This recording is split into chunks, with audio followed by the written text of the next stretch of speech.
kari ye juin kalo tile 9 aw ka kunnafoniw wulada in na ma an bɛ sɔn ka taa yɔrɔ caman dɛ n'an m'an kunbɛn an bɛ sɔn ka taa fo Etats-Unis yɛrɛ o Falaye Keyita ale bɛ yan min ye Keba Jalo ye o fana bɛ yan fila fɔlɔ wulada in na gɛrɛfukɛlaw ko halisa k'u b'u sɔn gɛrɛfu la nka Keba denkura welela nkɔyɔ la dɛ association consommateurs olu fana wulila k'u jɔ min ye Dr Adama Traoré ale fana wulila k'a jɔ k'a jira k'a fɔ ko sinabefu maaw ye min kɛ k'u kan ka wele kiiri la an na sinabefu maaw ka porte-parole n'o ye Adama Sidibe ɲɔgɔn ye dɔ tun bɛ sen na sisan ni minisiri dɔw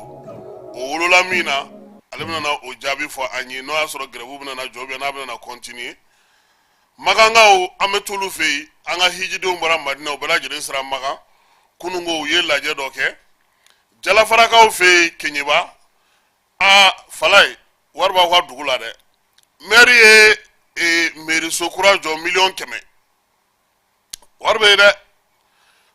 o mairie so jɔli hukumu kɔnɔna fana na Jalafarakaw fɛ yen n'o ye Seydou Sakɔ ye ale de ye maire ye u ye baaraba 3 kɛ Jalafara commune kɔnɔna na taama ka wolomasiri tabaw k'olu sɔngɔrɔma dondo ani musow tɔgɔla don 8 mars o ni mairie kurumo karili u y'a bɛɛ lajɛlen kɛ baara belebeleba 3 ye min mana bɔ o la an na olu jaw n'o olu kumakanw bɛɛ lajɛlen da aw ma bi Egliw cɛ k'u ma taa halisa koyi Kebaro kun ko k'u bɛ taa kunna sini ko wa n t'a dɔn kunun ko wa n t'a dɔn u kɔni bɛ hali bi fila de bɛ ka fɔ kun fɔlɔ la joueurs ni fédération mɔgɔ dɔw ye réunion kɛ ka bɛn 10 heures ma u y'a fɔ joueurs ye ko tagali ye sini 11 heures ye k'u bɛ taga se yen yɔrɔ 3 heures du matin n'u taara se o la match ye 13 heures ye yen a bɛ bɛn yan 15 heures ma o kɔrɔ kɔni u bɛ taa dɔrɔn ka jouer mardi don sisan an y'a mɛn k'a bɔr'o la ko vol direct ka bɔ yan ko ka taga directement Afrique du Sud Ethiopian fɛ n'o tɛ kɔni n'i kɔni ye Ethiopian ka vol ordinaire ta an kɔni ka Johannesburg ta o Johannesburg ta la i bɛ heure 2 sigi Addis dɛ o kɔni i b'o sigi dɛ u kɔni ka wifi ye fu ye i kɔni bɛ heure 12 de kɛ sira la donc o ye kuma la kumabaw ye sɔɔni sisan an bɛna n'a bɛn nɛgɛmɔ Falaye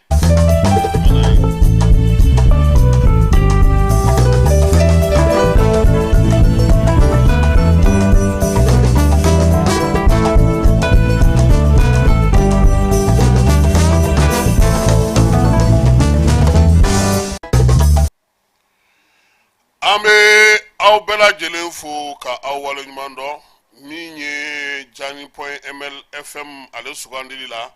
yaasa a ka se ka kibaruyaw sɔrɔ k'a to aw sigiyɔrɔ bɛɛ lajɛlen na nin waati in na Falaye anw bɛ yɛrɛ ɲini de la jamana caman mɔgɔw tɛ k'o de faamuya c'est que Ala ye ko dɔ kɛ Mali ye nin waati in na a bɛ fama k'a kɛ ɲɛmaa ye dɛ Falaye ko tun bɛ kɛ IBK tile la ko tun bɛ kɛ ATT tile la filenni ni galama mana ci ɲɔgɔn na mɔgɔw bɛ bɔ ka bɔlɔw minɛ mɔgɔw bɛ bɔ ka damayira kow kɛ nka furancɛla fanga in kɔnɔna na an ɲɛ b'a la maliyɛnw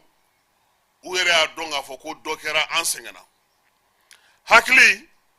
o bɛ ka kɛ ka baara kɛ ko n'i ye mɔgɔw mɛnlen a la u tɛ ka nɔbɔ c'est que a ko ma sigi tiɲɛ de kan an ye waati dɔw ye fɛn ni galama mana ci ɲɔgɔn na yɔrɔ min mɔgɔw bɛ bɔ ko u ma jɛ ni a ye u bɛ mankan ci nin waati in na maliyɛn fanba olu y'a dɔn k'a fɔ degun min bɛ an ka jamana kɔnɔ o t'a to an ka kɛ yɛrɛmabila ye tuma bɛɛ nka o kɔrɔ tɛ ko mɔgɔw mago t'u ka jamana na o kɔrɔ tɛ ko sɛgɛn tɛ mɔgɔw kan o kɔrɔ tɛ ko degun tɛ mɔgɔw kan nka jamanaden fanba min bɛ Mali kɔnɔ yan olu de y'a dɔn k'a fɔ bi ko min ye ko taa cogo ye a bɛ se ka yɛlɛma an bɛ se fana k'an ka hakɛw ɲini n'o tɛ Falaye n'i ye maa caman ɲininka o b'a fɔ ko mɔgɔw tɛ kuma mɔgɔw bɛ ka kuma dɛ n'i ma fili Musa Mara bɛ kuma na don o don yan dɛ bɔlɔlɔw fana kan maaw b'u sɔn don o don dɛ hakilila yiraw kɔni bɛ kɛ bonya ni karama kɔnɔna na fa ni ba ni kɔni t'a la k'i to yan dɛ n'i bɛ yan n'i ye fa ni ba ni ko bɛ ye fɛn kɛ min tɛ bɛn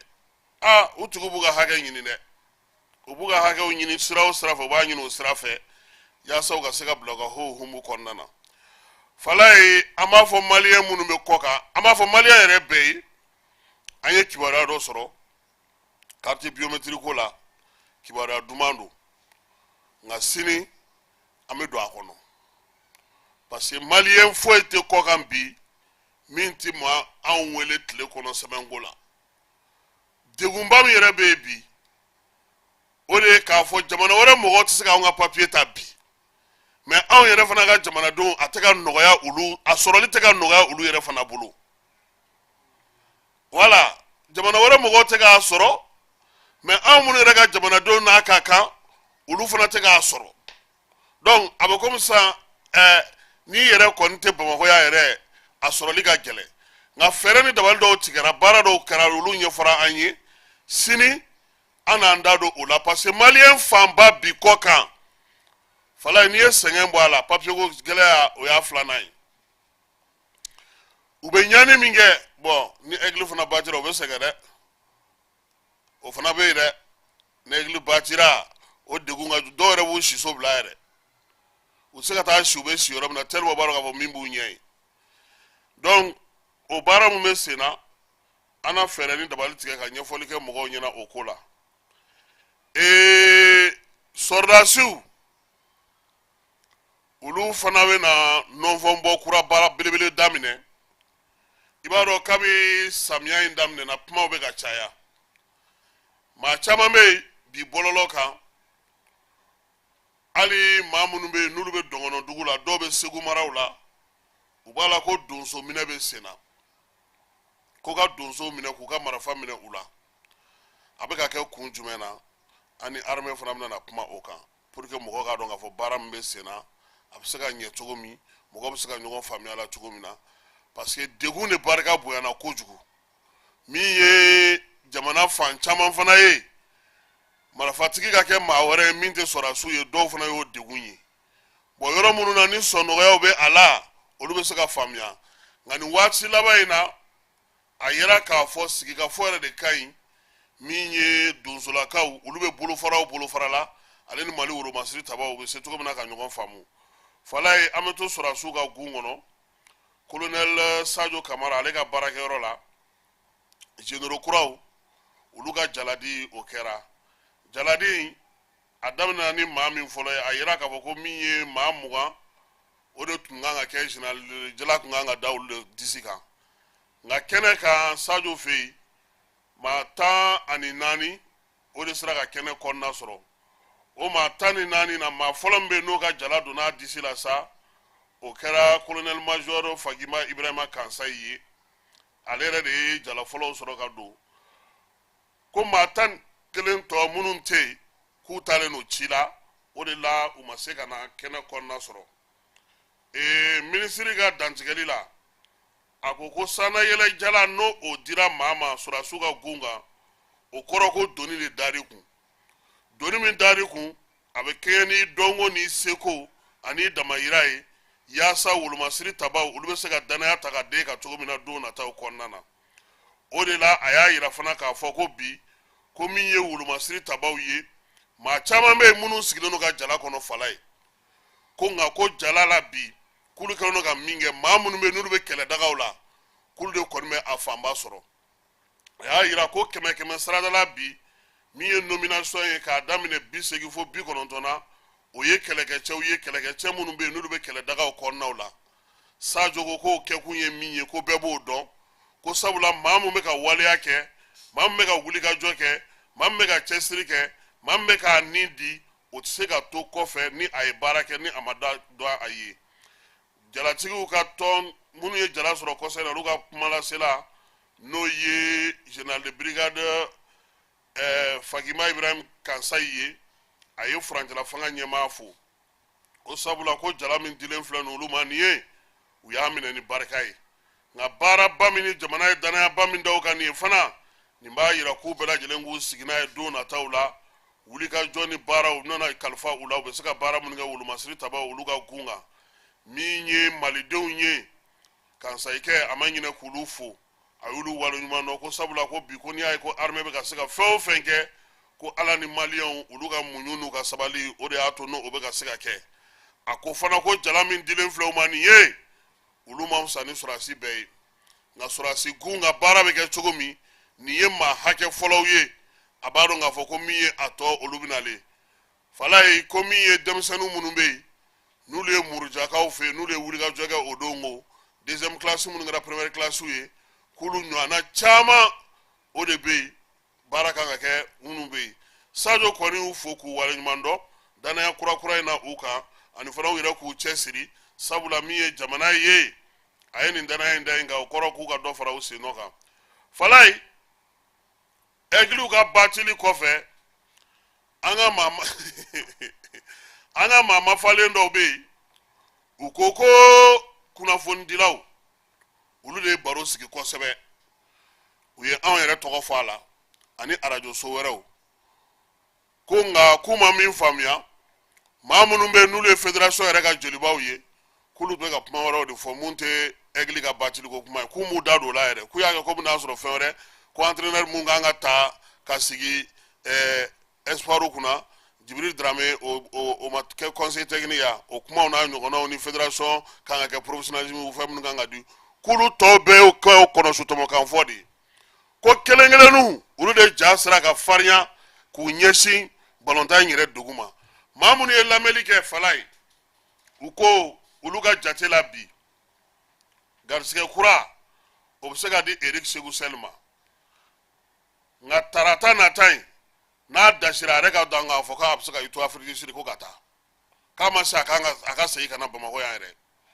o tɛmɛnen kɔfɛ u ko ko gɛlɛyaba min bɛ yen bi ni maa si tɛ se k'i ɲɛ tugu o kan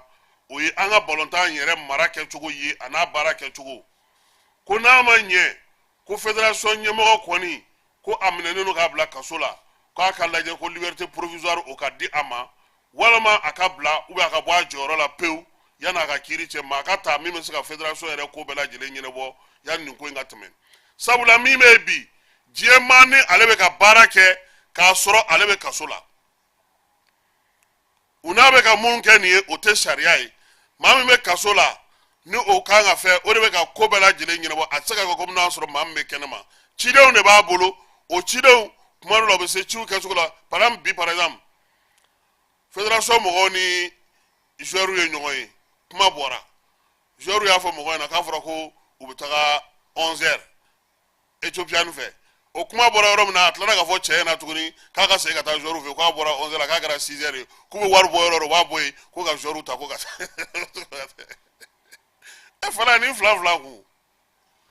maaw ko fana ko baaraba wɛrɛ min bɛ yen ni maa man k'i ɲɛ tugu ka bi Mali balontan na o de ye ka denmisɛnnin balontan don ba la maa minnu bɛ yen n'olu bɛ balontan dilan n'u b'a baara kɛ et puis so karamɔgɔ minnu bɛ yen dege karamɔgɔ minnu bɛ yen ani championnat u ka lajɛ u équipe bɛɛ lajɛlen a ka f'u ɲɛna u ka sariya fɛnw tali la denmisɛnnin ndolanci kɛnɛw ka kɛ u bolo a ka ladon musaka ka d'u ma u k'a baara kɛ tɔ minnu fana bɛ yen n'olu kɛlen don k'u ta bɛɛ lajɛlen bɛn denmisɛnninw labɛnni ma olu fana kana to kɔ an ka kɔlɔsilikɛla ninnu ko olu ɲɛ bɛ min na farikolo ɲɛnajɛ yɛrɛ n'o ye balontan ye a wari de ti don a da fɛ ko wa ko hali ni ɲɛmaaw yɛrɛ ma wuli k'u jɔ u bɛ ka stade kura minnu jɔ k'u datugulen bɛ to yen parce que ko championnat kan ka taa tan ye par exemple sisan ni Kayi région équipe kelen bɛ championnat na o kɔrɔ san kɔnɔ ni championnat ye équipe 18 ye 17 bɛ taa jouer Kayi ni Segu b'a la Segu stade dilanna Sikaso stade mana dilan Mopti stade mana dilan olu bɛɛ lajɛlen bɛ championnat mɔgɔ bɛɛ au moins san kɔnɔ siɲɛ kelen 18 la parce que ni Debo b'a la sa Debo ka ale bɛ taa fɛ ou bien a ka retour dɔ bɛ taa u kɔni bɛɛ bɛ se san kɔnɔ ore duratan lajeli no fen obe jamu ye kosebe e bi anga club ufu fana ka laje ku bolo do yere koro were ku jida ku bolo do yere koro u ka mogo nyini mogo mbe dawla ka sika fenge suno ka anga bolontan musa ka ko ere de ya akobela juguma e wala ni joueur fere la ni so mogo to ko kala ma club ba warbe du wallahi donc anya fo ngo eglu ka ba ak ngo nga ta do nyime vendredi ta kubea ubea wa sini ni 6h anya ki wara laba min soro ube boya ka taga Afrique du Sud vol direct là yoro Bamako ko ni Addis bebo do o 5h Jobour no Johannesburg Afrique du Sud faba o fanani Addis o fanayo o 5h no wana kelenyi sinon 6h yere donc kanga air temps ani fla o de ka avion ngono katla kata bolon do dugusaje wa dugusaje air mu fana o bebe anga ya parce air saba de ba ani Afrique du Sud ni ñogonche donc ko ni ne be ni wakati na maintenant mogo ko ni dusuma kasane no mina kosebe ni e bololo laje bi mogo do ko kana taere chama no ko kana ko na fatala kwa Madagascar ule follow ulu ka machu do intana yo ule pulu follow donc bara munu nga ke en fait parce que mo ba min fo église sana ma min fle ni jigima nga to ga daka na yan jigi daka donu la mi fo an jigi ko sari falai mo ba se ka jouer volontaire la ibe chi me be ba ko a chena o se ko ke ni ibaro ko feno ba nga jamana ko na ya falai malien mana fenyu wale man kele wala mo gote fitri wale tuba fo anu asoro tunyu ni di fukata sa dana mo ba ko vraiment o se ko ke ani Côte d'Ivoire ta do mu ya ku mo fe doni parce que bolontana mais yantaina Ghana tay non nere petini ka bi do anwere ne tuntaro wo bi ere do ere afra ma betane ya ni anga joyi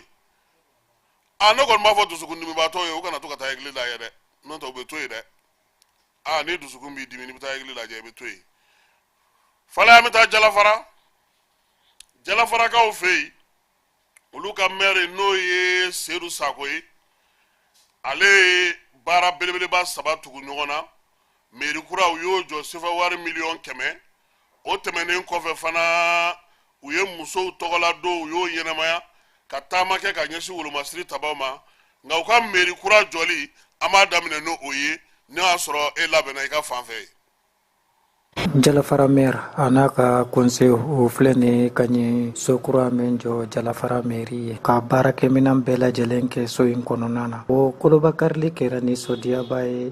o kalobakarli kerani sodia bae Jalafara commune konala na kera nyimme kalo intle bisabani kelen samba fla ani mugannani ni mer aya iraka fo oluka haminte fose wala sa commune barakela oluka seka barake lafia kono ani commune habseka yiri wa chogo mina ne togo e Seydou Sakho maire la commune de Jalafara bi ko ni ambe Jalafara mairie la ma kam na ko yifeme anye bâtiment courant menjo dumala anye salle de conférence kala be bi se kan ne ka réunion ka kon la commune de mo wéré o abebe na réunion ka kon la et longueur 18 à largeur de 12 ambora ka sanfela bureau no sigi sanfé maire ka bureau abala be ananyege katla ka premier adjoint ka bureau dama anaka nyege ka deuxième adjoint ka bureau bula ania ka nyege ka troisième adjoint ka bureau dama katla ka maire ka segal ka secrétaire ka bureau obla awa maire ka bureau krefe donc anye oleke aira bela ka fo vraiment foite jamana lo fo bara andunya a bara muna sobela ka fem kan ka kon la anye dépense chaman kala donc ni calcul ke bâtiment yimbi même ba la dépense men karan awa abeta million keme do baka ni jatem na fana sanfela la anye panneau nati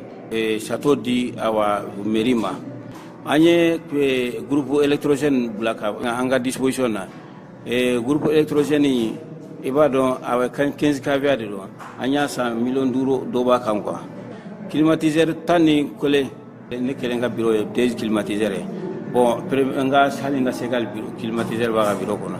premier adjoint bureau climatiseur ba deuxième adjoint climatiseur be troisième adjoint climatiseur ba la salle d'attente là anye climu ka frana anye fen chaman de commune kono premier départ la anye école sojo surgoto anye forage di kele gulu ka ma dome ulu tunji ko tumbe foka damateme ka buntunga ko kolu ka fen fen ga gelo ma ulu ponde anna ka pond lanka duma jagina ka anye château di uma anye château di fenge fanama sumala jala farata anye ambe kanga jala farata réhabilitation de ke peut-être ni alliance ndema kalo yin ko nete sa ban feuna ama ban donc ni ala sonna ma anye école so joro chama ki bandi docteur so anye anya joy ka tlaka burra docteur so konona la fe bâtiment kelen joye ka boyen kata e tambala ka docteur so jo tambala kenye ti segon sigla anyo beke mais antara badaina kenye ko kana kolobo kana arabajanya kana berola euralindi anye robi château di nunu bema bara mo ate dugole mo kosila anga jala farasu préfet de arrondissement ayaka ni sodia ira kafole ke maire anaka conseiller ani mao makera mairie ale de mabagaye wala sa jamana aga nyen so in kase ka jo to Mohamed Lamine Cissé ye jala fara kumana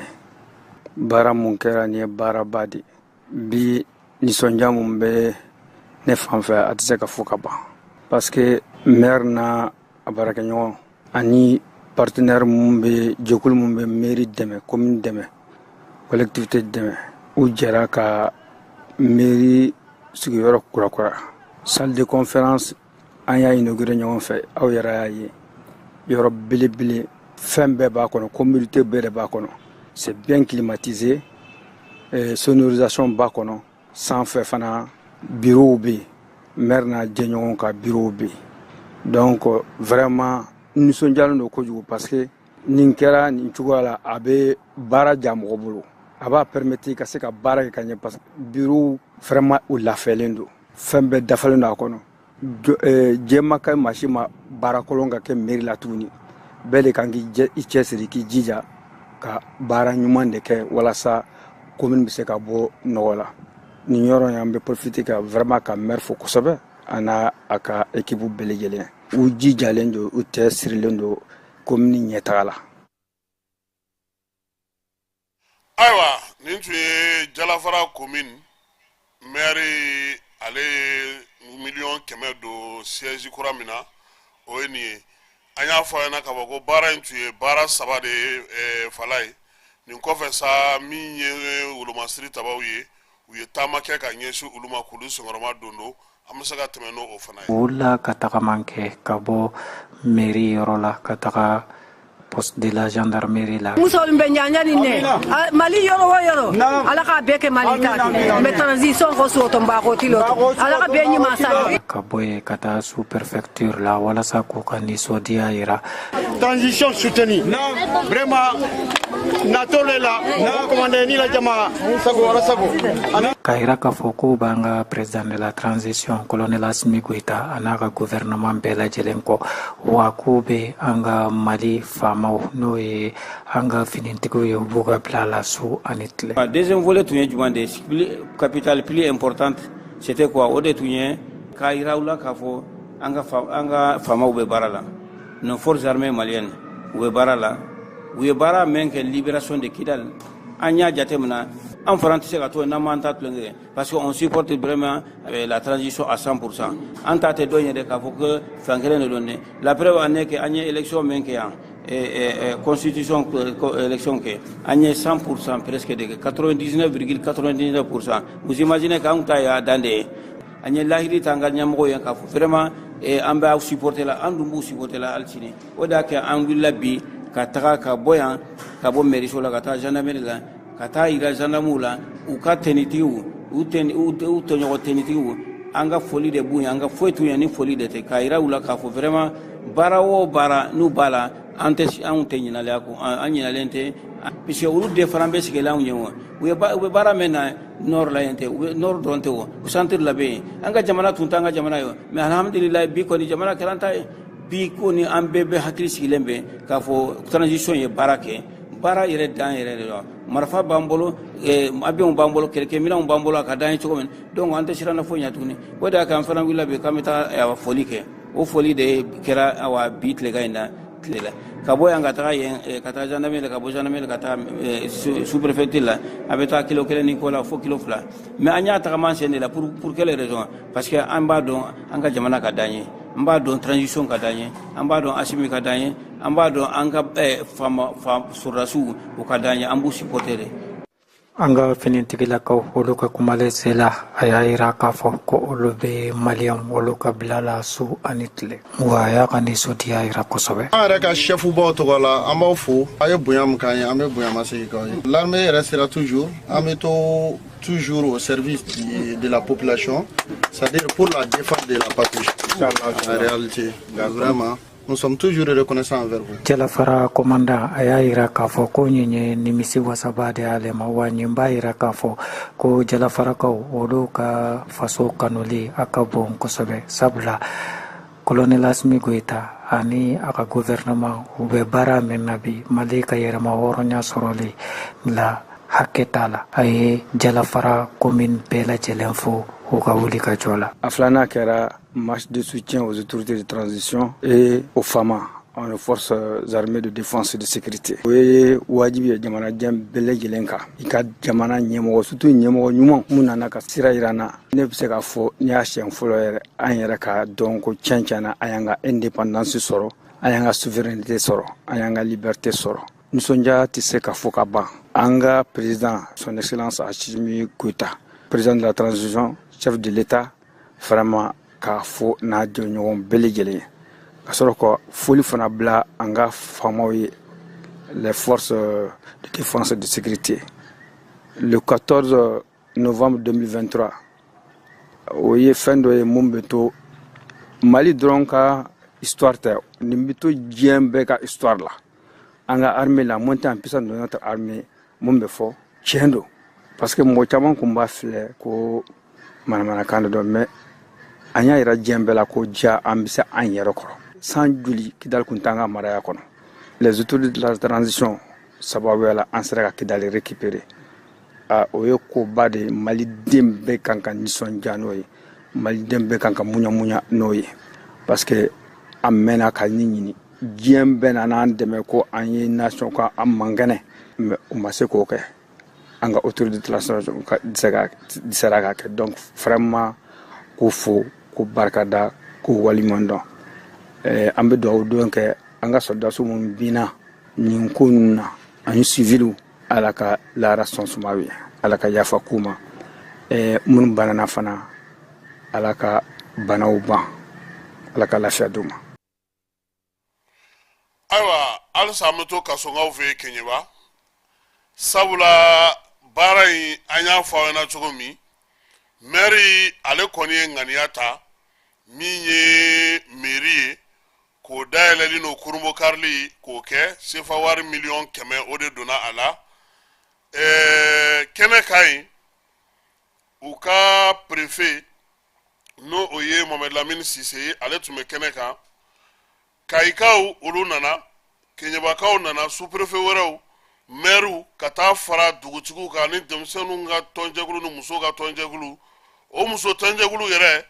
Seydou Sako na ale maire a n'a ka tɔndenw k'u y'olu fana bila olu fana ka musow tɔgɔla don ɲɛnɛmaya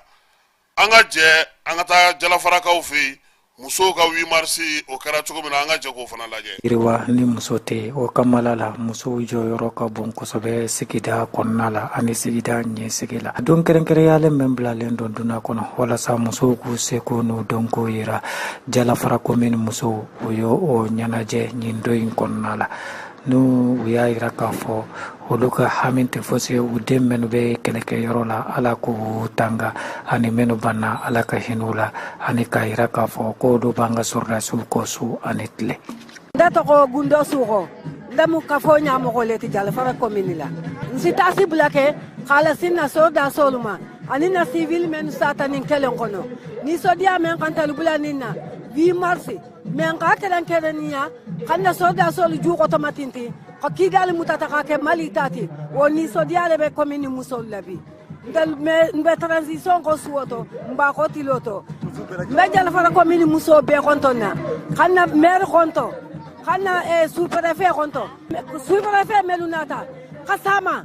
Dombia, ani meri melu bota bufa, ani kasama, na konta no babema, inyima nata, ala ka inyima sage, ala ka bengo sabati jala fara komino kono, ndali muso alumbete siti limbe benni. Mera ay musofo ani sifinakaw ani jalafara komini rural bela jeleng uga wuli ka joina wala sa ndoyin ka kerenkerenya muso de oluka ko ni mu ka kota eske ite to ko fa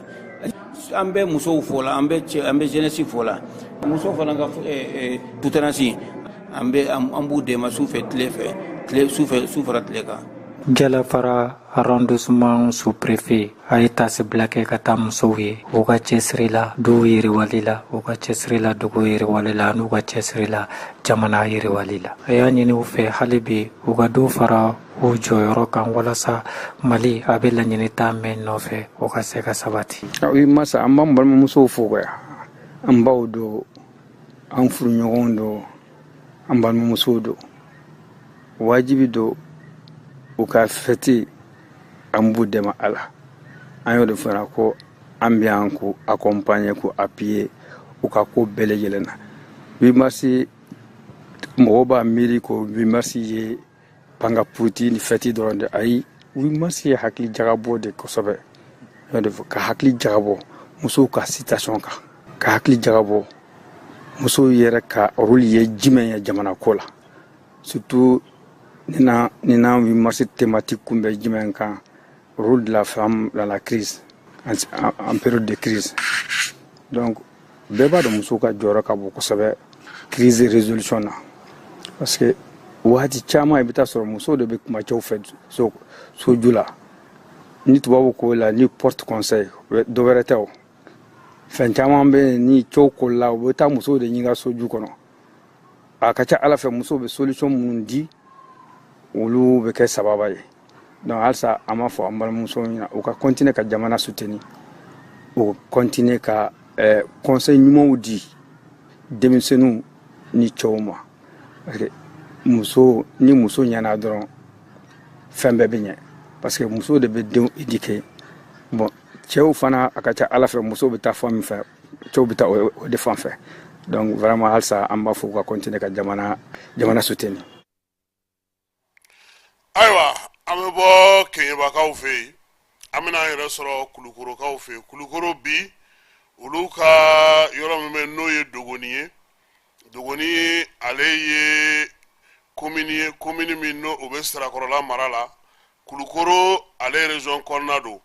ni ngoni ulu kato e kuka pon folo soro pon mina bedlana farala wari noye sefa wari million ta ani duruye a bela jelen bora dogoni duguladon yere kun uye ayira ka foko bara bela jelen kera wa malien de fefana tlebinani ani duru uyo odeke a bara la wa point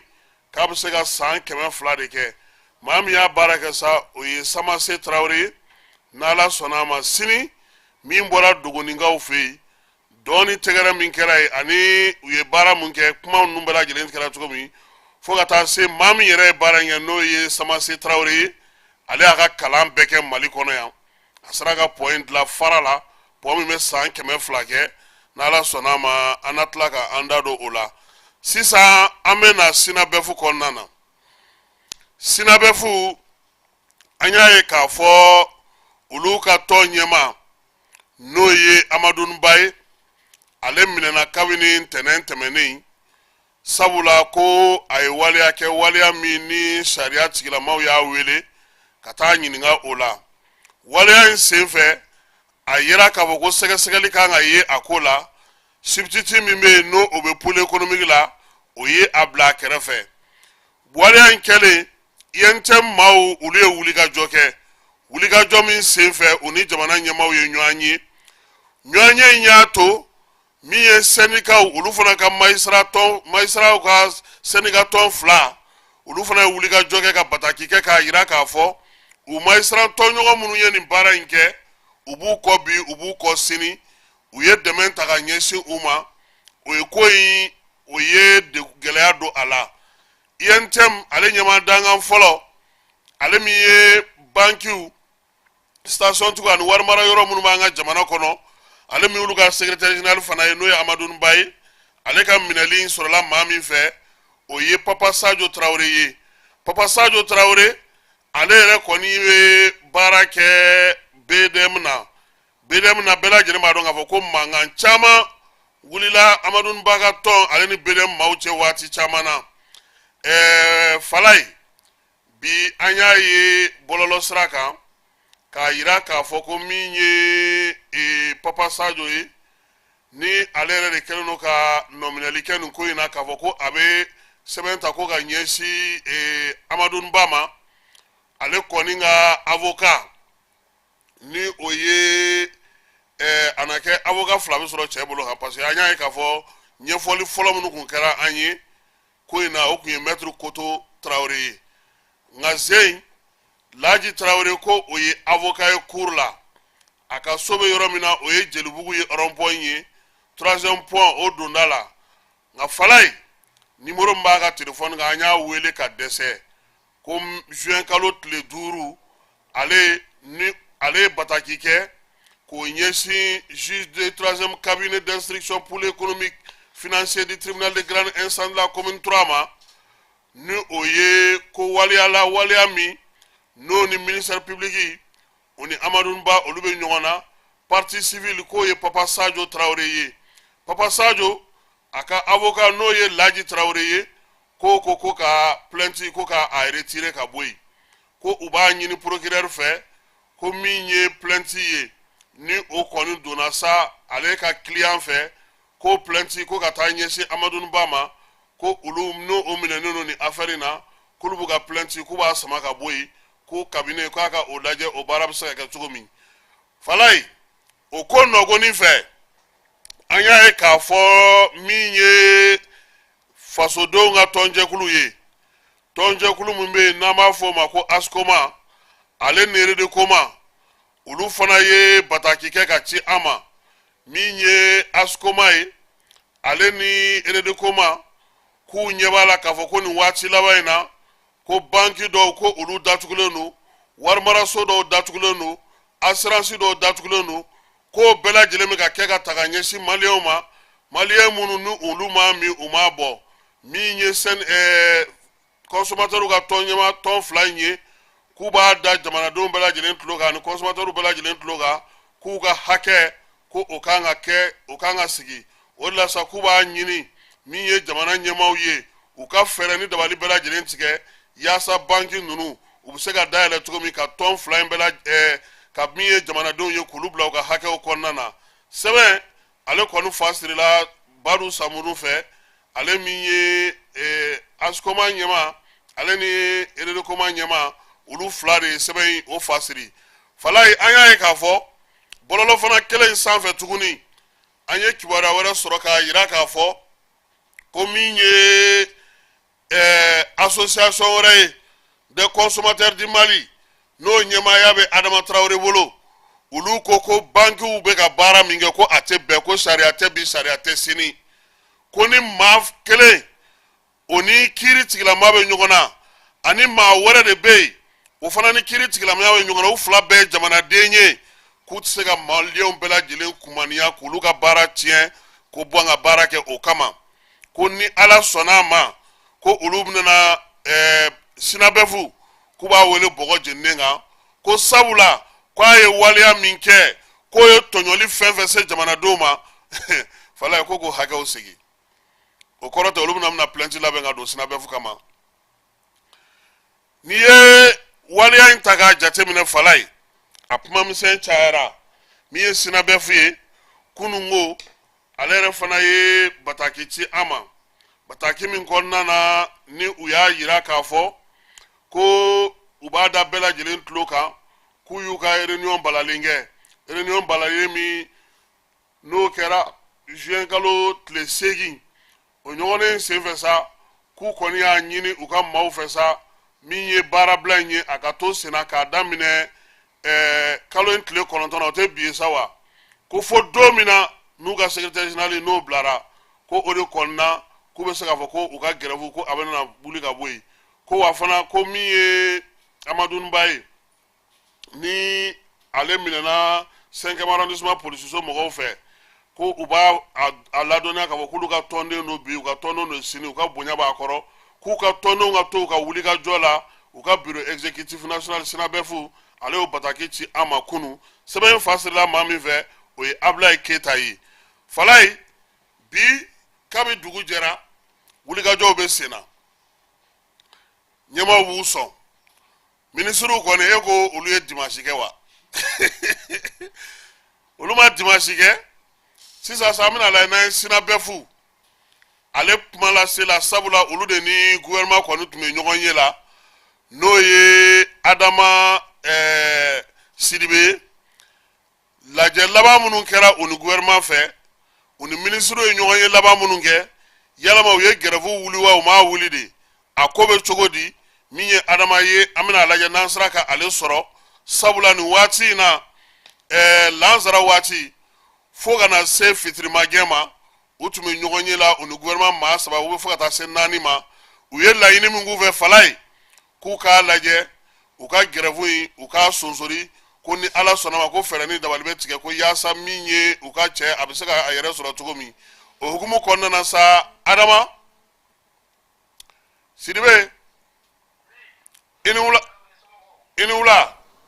ba ko bɛ cogo di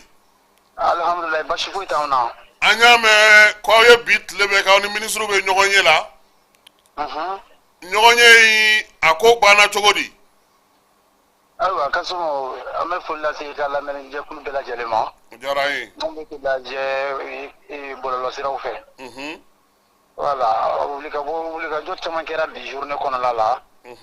wala mais an bɛ se ka mun da jama kulo kan o ye halisa mun y'an ka secrétaire général Amadou Ba ale bɛ prison centrale la a ma bila kasobonba la hali bi halisa a bɛ kasobonba la o hukumu kɔnɔna la an kɔni a décidé toujours k'an ka mot d'ordre d'arrêt de travail donc ni k'o maintenir donc o b'a jira k'a fɔ an b'a ɲini an ka militant ni militante bɛɛ lajɛlen fɛ mot d'ordre mun n'an ye a décréter kunu wulada fɛ mot d'ordre ni halisa a maintenir don ko an bolo bɛ se ka taa da an ka secrétaire général kan waati min na ayiwa mot d'ordre ye tubabukan ye o kɔrɔ ko banques ni station ni fɛnw de tɛ dayɛlɛ sini o bɛ mot d'ordre kɔrɔ ye a bɛ to so dɔrɔn de o b'a jira k'a fɔ tile 3 fɔlɔ mun tɛmɛra o tɛmɛra cogoya kelen mun na sini ta fana bɛ tɛmɛ o cogo kelen na an ye baarabila mun kɛ tile 3 tɛmɛlen kɔnɔna la n'an k'o ma ko mot d'ordre d'arrêt du travail ka e yɛrɛ bamanankan mɛnna e na o walawala bamanankan na ayiwa Sidibe oui seli setɔ don dɛ parce que ntɛnɛn na taa kunɲɔgɔn ye seli ye oui aw m'o ko jate minɛ an ye jateminɛ kɛ nin bɛɛ lajɛlen na Kasum Tarawele o hukumu kɔnɔna la an b'a da an ka client bɛɛ lajɛlen kulo kan hali ni an ka secrétaire général Amadou Ba hali n'a bilara sini tile kɔnɔna la o ka dala k'a fɔ sini tile kelen o kɔnɔna la an bɛ baara kɛ n'u y'a bila 7 heures an bɛ baara daminɛ 7 heures n'u y'a bila 9 heures an bɛ baara daminɛ 9 heures u y'a bila tile journée kɔnɔ waati o waati an sigilen don a kan k'a fɔ ko an bɛ se k'an ka militants ni militantes an bɛ se k'u mobiliser k'u ka bɔ ka taa banques dayɛlɛ ka taa siranso dayɛlɛ ka taa station dayɛlɛ an ka bolofara fɛn fɛn k'a bɛɛ bila en activité ayiwa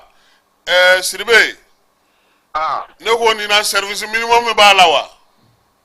ayiwa n tɛna n da don o cogoya la service minimum b'a la a t'a la tile 3 fɔlɔ mun tɛmɛra ka sɔrɔ bɛɛ lajɛlen y'o ye o tɛmɛra cogoya mun na o jara dɛ Sidibe n'Ala sɔnna sini ta bɛ tɛmɛ o cogo kelen fana de la Sidibe oui Kasum Tarawele an kulo b'i la n ko sini tile 3 fɔlɔ in seli sera Kasim a y'o cɔri dɛ a ye tile 3 fɔlɔ in cɔri dɛ client k'u hakili latigɛ ni Ala sɔnna ni Amadou Ba n'a bilara k'a fɔ ko a filɛ a baarakɛɲɔgɔn tɔw cɛ la an bɛ an ka client de kama hali ko k'an ka si ka baara kɛ walasa u ka se k'u ka musakaw sɔrɔ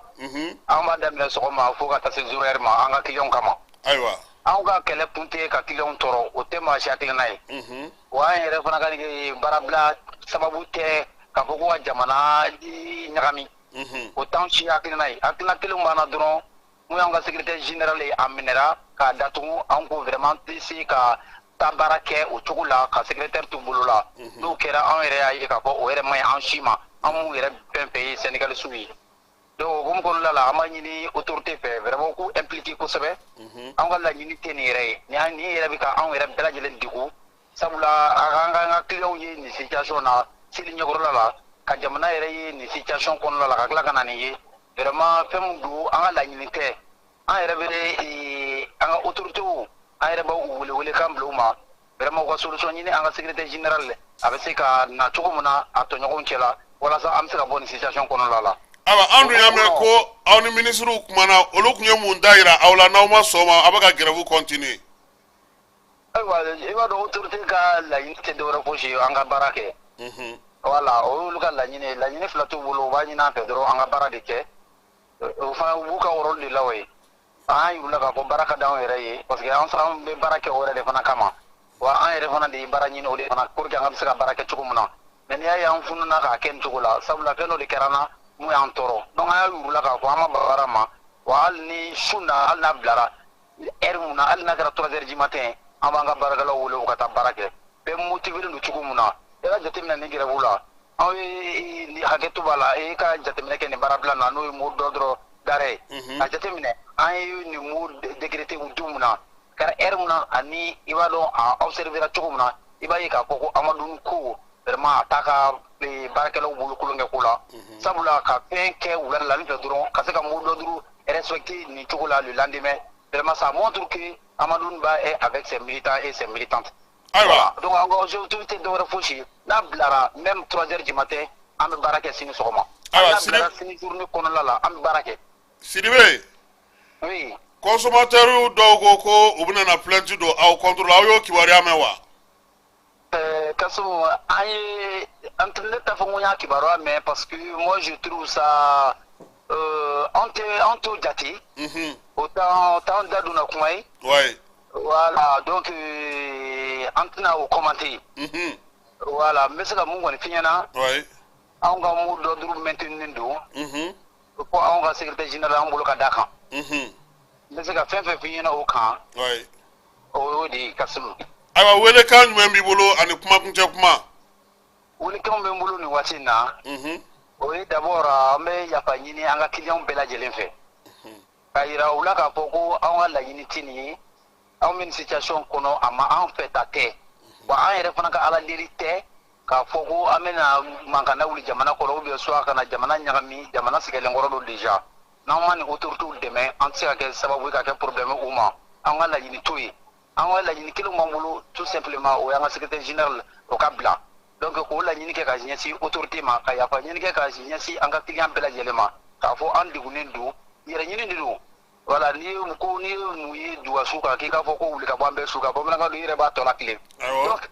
an bɛ foli bila ka ɲɛsin quand même an ka militant ani an ka militante bɛɛ lajɛlen ma sabula vraiment u y'a yira an na k'a fɔ k'an bɛ ka baara mun kɛ u ye bureau exécutif kɔnɔna la vraiment k'a fɔ ko u wasalen don a la sabula i tɛ se ka nin laɲini kɛ i ka baarakɛlaw ye cogo si u k'aw su nin cogo la n'a sɔrɔ ni aw ni bɛn t'aw ni ɲɔgɔn cɛ quand même u y'a yira an na k'a fɔ vraiment u b'an kɔ n'an ye décision ta u b'an kɔ u b'a yira k'a fɔ vraiment anw kan ka to u fana jigiya kɔrɔla la sinon n'u tun t'an kɔ anw ye résultat obtenu an tun tɛna o sɔrɔ donc vraiment an ka foli bɛ ɲɛsin an ka baarakɛla cɛman ani musoman bɛɛ lajɛlen ma k'a kɛ to ɲini kɛ jamana bɛɛ lajɛlen fɛ u ka sabali u k'an ka secrétaire général d'a ma walasa an bɛ se ka taa baara kɛ cogo min na Kasum Tarawele. Aw yɛrɛ presse bɛɛ fo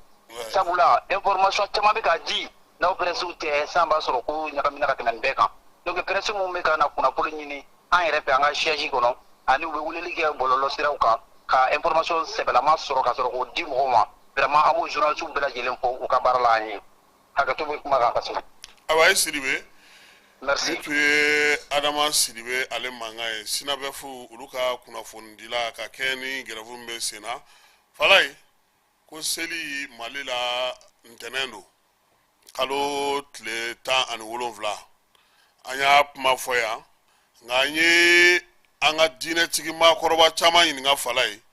u ko ko nin yɛrɛ de ye sariya ye koyi ko fɔlɔ yan Mali la yan ni magan selila don min seliba kɛ don min o dugusajɛ de an kun ta tun bɛ kɛ ko donc k'a kana kɛ mɔgɔ in na ko nin ye ko kura dɛ ko nin yɛrɛ de tun bɛ kɛ kɔrɔlen ko donc maa caman bɛ ka fɛn caman fɔ a la olu t'a dɔn min don seliba in yɛrɛ a makama a daraja a fɛn bɛɛ lajɛlen ko magankaw fɛ yen tɛ an tɛ taa yen Ibrahim Jawara ale ko k'an ka hijidenw k'u seginna ka taga u bɔra Madina ka taa Maka o ko kɛra cogo min ani Jawarakɛ ka ɲɔgɔn sɔrɔ a ka dɔ ɲɛfɔ an ɲɛna o la.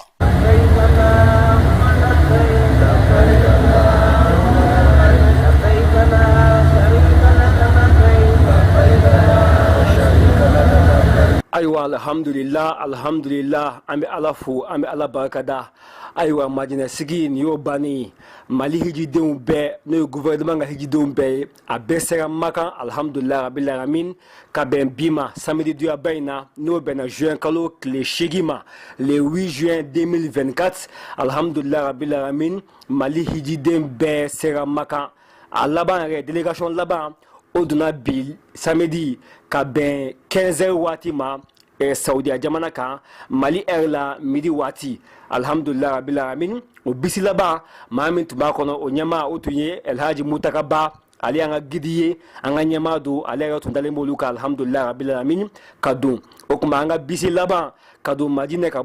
don Maka ka bɔ Madinɛ o nana nin waati in na samedi doyaba in na 15h waati Makan kɔnɔ n'o bɛnna Mali midi ma o tuma nin ye kunnafoni ye k'a lase bɛɛ ma k'a fɔ fɛn min ye Madina sigi ye nin ye o bannen ye o tuma gouvernement ka hijidenw alhamdulillah rabbil alamin a bɛɛ bɛ Maka nin waati in na alhamdulillah rabbil alamin ka bɛn bi samedi doyaba in ma juin kalo tile 8 alhamdulillah rabbil alamin o tuma an balima silamɛw u nalen fana alhamdulillah u ye imwa kɛ ka taa tawafu kɛ ka taa sofa ka taa marwa nka o kunnafoni an bɛna tila k'o bɛɛ di aw ma o kɛra cogo min na inshallah ni kɔni ye kunnafoni telima ye k'a yira bɛɛ la k'a fɔ bi samedi doyaba in na juin kalo tile 8 le 8 juin 2024 ka bɛn ni 15h waati ye wula fɛ 15h waati Saudiya heure la Mali heure la midi pile Mali hijiden bɛɛ sera Makan an bɛɛ sera Makan gouvernement ka hijidenw alhamdulillah maa 2000 hakɛ a bɛɛ sera Makan nin waati na alhamdulillah an bɛ Ala fo an bɛ Ala waliman dɔn o maa 2000 fana a bɛɛ ye imwa kɛ ka taa tawafu kɛ ka taa sofa ka taa marwa nka inshallahu an bɛna tila sɔnsɔni o images o baaraw bolila cogo min na an bɛ n'o bɛɛ lase aw ma inshallah an bɛ dugawu kɛ k'aw fo ka waliman dɔn bato minnu bɛ yen n'a bɛ kɛ yan Ala k'a bɛɛ minɛ inshallahu o tuma nin tun ye kunnafoni telimanba ye k'a lase maliyɛnw ma k'a fɔ gouvernement ka hijidenw Madina sigi o banna an bɛɛ dafalen ɲɔgɔn sɔrɔ Makan nin waati in na ka bɛn bi samedi ma le 8 juin 2024 inshallah o tuma imwa kɛra cogo min na tawafu safa ani marwa o kɔfɛ an bɛna o jaw bɛɛ yira aw la inshallahu aw ni ci aw ni baraji aw balimakɛ don Ibrahim Jawara ka bɔ Maka yan nɔ wasalamu alaikum wala hawla wala quwwata إلا بالله العلي العظيم والصلاة والسلام على رسول الله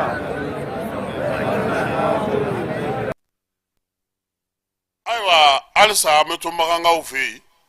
k'a sababuya kɛ Mali délégation minnu ye gouvernement ta ye ka taa fara filière privée kan maison aji ɲɛma a y'u bɛɛ lajɛlen fara ɲɔgɔn kan Makan ye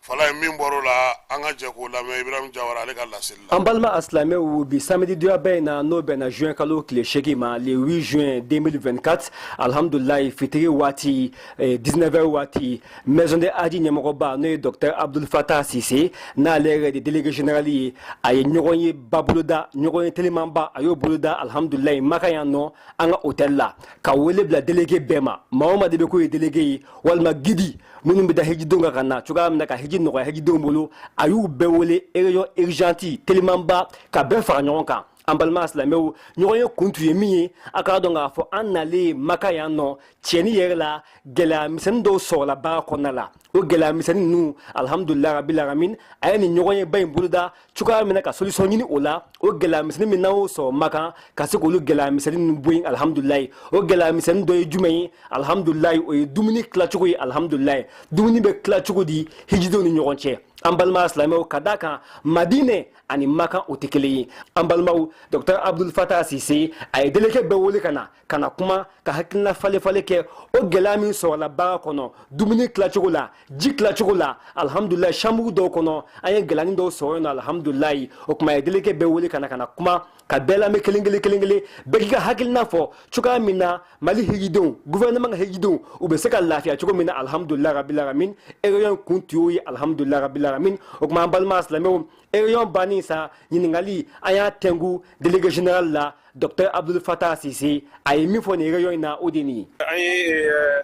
an ye erreur dɔ de jateminɛ ni tile fila in na a daminɛ kunu ka se bi ma donc rapidement an kun b'a fɛ ka disposition ta pour que se k'a bɛɛ corriger donc o réunion de crise de ye nin ye min kɛra sisan donc inchallah n'ala sɔnna an ye déléguéw bɛ wele k'a bɛɛ ɲɛf'u ye an ka kɛ cogo min na olu yɛrɛ y'u ka observation di voilà pour que an ka se ka nin cas in corriger donc an bɛ taa arabu fana lajɛ voilà min bɛ yan u ka côté la pour que an ka se ka corriger définitivement pour que an ka pèlerins ka se ka lafiya. an balima silamɛw o tɛmɛnen kɔfɛ délégué damadɔ an y'u fana ɲininka u ka kuma an ye u ye délégué général lamɛn u ye min tɔmɔ nin réunion in kɔnɔ u k'o fana f'an ɲɛna olu fana ye min fɔ o de nin ye. réunion kun ye mun ye an bɔlen madina ka na maka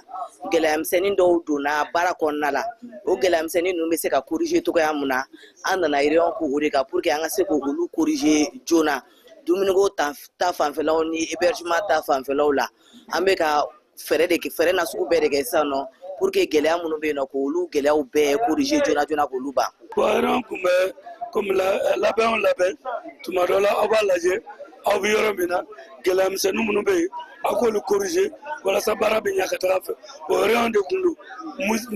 mise en point de kun don an y'o kɛ an ye gɛlɛya sɔrɔ ko fitinin min na ka se k'olu corriger walasa ko ka ɲɛ ka taa fɛ san'an ka maka étape ka taa min na. réunion in kun ti dɔwɛrɛ ye hijidenw bɛ se ka lafiya sɔrɔ cogo min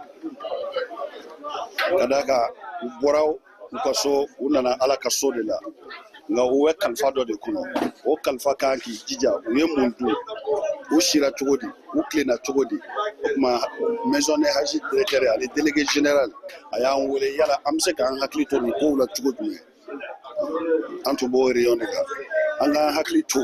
u ka dumuni ko u ka qualité dumuni qualité a n'a quantité an k'o jateminɛ o tuma o bɛɛ de tun bɛ ka fɔ réunion kɔnɔna la bi a bɛɛ kun ye yaasa u bɛ se ka lafiya sɔrɔ cogo min mali bɛ se ka tɔgɔdiya sɔrɔ cogo min jamana bɛ se ka tɔgɔdiya sɔrɔ cogo min jamana kuntigi bɛ se ka tɔgɔdiya sɔrɔ cogo min minisiri yɛrɛ bɛ se ka tɔgɔdiya sɔrɔ cogo min. an bɛ an ka directeur yɛrɛ fo alhamdulilah ne ye ɲɛmaaya ye ni ko bɛ yen i bɛ i ka baarakɛlaw fara ɲɔgɔn kan a bɛ sigi a b'a ɲɛfɔ alhamdulilah an bɛ directeur fo ka a baarakɛɲɔgɔn bɛɛ lajɛlen fo ka délégué yɛrɛ bɛɛ lajɛlen fo a kun tɛ dɔwɛrɛ ye baara mana kɛ cogo cogo ko fitinin dɔw bɛ yen donc a bɛ ɲɔgɔn ye rapidement k'olu ɲɛfɔ ɲɔgɔn ye ka ɲɔgɔn bilasira alhamdulilah a kɛra ɲɔgɔn faamu kɔnɔ a teliyara e yɛrɛ a ye yɔrɔ bɛɛ lajɛlen a ma tɛmɛ 15 à 20 minutes kan donc o b'a yɛrɛ k'a fɔ ɲɔgɔn faamu bɛ baara kɔnɔ ɲɔgɔn bonya fana bɛ yen an bɛ ala de deli baara in ala k'a ɲɛ. ayiwa alhamdulilahi an balima silamɛw an bɛ aw fo ni ka waliman dɔ bi samedi donya bɛ na n'o bɛnna juin kalo tile 8 ma fɛn min ye directeur ye masini aji yɛrɛ directeur n'o ye dr abdul fatah sise ale yɛrɛ ye délégué général ye alhamdulilahi an bɔlen kɔfɛ makan madinɛ ka na makan alhamdulilahi